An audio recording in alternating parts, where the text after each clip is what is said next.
What's up everyone, I'm Silver, and today is the beginning of the haunting of Verdansk. So starting off this 13-day haunting, Call of Duty actually gave us some challenges and a bunch of different items we can unlock. And then along with these challenges, there's two new limited time game modes. The first one being BR Trick or Trios, which is just a normal round of trios except for at night. And then Zombie Royale is just a normal game of trios except for if you die, rather than going to the gulag or respawning, you come back as a zombie. Whenever you turn into a zombie, if you collect 2 antivirals from fallen humans, you can actually respawn again as a regular player. You can collect these antivirals by running over the body that somebody else killed, or you can actually kill people yourself as a zombie. The zombies have a few different power-ups. You can jump super far, you can hit them with an EMP, and then also some sort of gas grenade. The only way to kill another player is to run up to them and hit them until they die. But you seem to have a decent amount of health as a zombie, you also don't take fall damage, and I think it only takes 2 hits to actually down another player.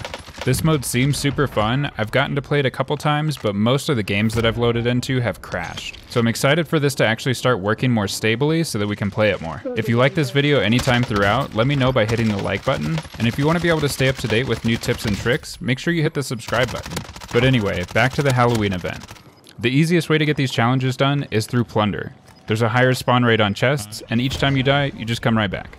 Unfortunately, I didn't figure this out until after I had completed the challenges, but for you guys, this should make it a lot easier.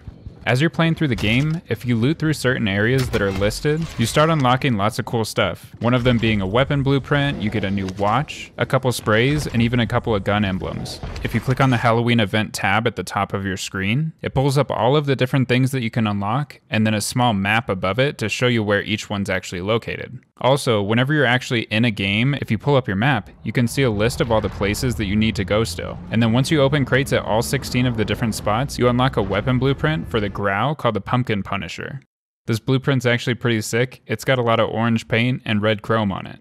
It's definitely not the go-to build out for the Growl, but if you don't have this thing unlocked already, this may help you get there.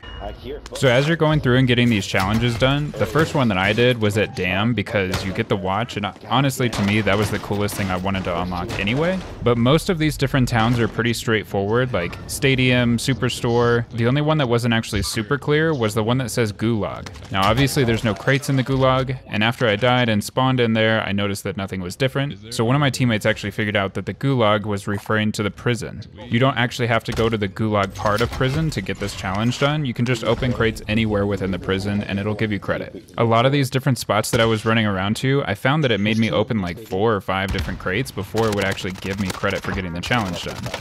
Luckily, the one on the train seemed to be an exception because each of my teammates and myself opened 1 crate and we all got credit for doing it. The one that I found hardest to do was actually at Superstore, just because it's always a hot drop anyway and there's not actually that many crates that spawn inside the building. So I had to load in 4 or 5 times to actually go to Superstore and get it done. It also doesn't matter if you load into 1 round, go to a certain spot and get the challenge done, and then back out. You still get credit for it even if you leave early.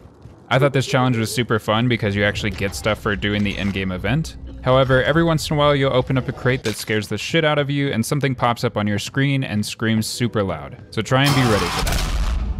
They did also bring 2 new bundles to the item shop, one of them being the Texas Chainsaw Massacre, and the other one is Saw. Both of these bundles are 2,400 credits, but you get a ton of stuff with them. You get to play as your favorite character, you get a couple weapon skins, you get a vehicle skin, and a bunch of other stuff. I also noticed a couple times running around the map that every once in a while when you run into a room, the guy from Saw will pop up on the TVs. There's just a bunch of really cool stuff included with the Haunting of Verdansk. I had lots of fun doing these challenges, I hope you do too, and if you have any questions, ask me in the comments section. And if you enjoyed this video or found it useful, let me know by hitting the like button. Thanks again so much for watching, I really appreciate all the support. That's gonna wrap it up for today. I'm Silver, and I'll see you in the next one.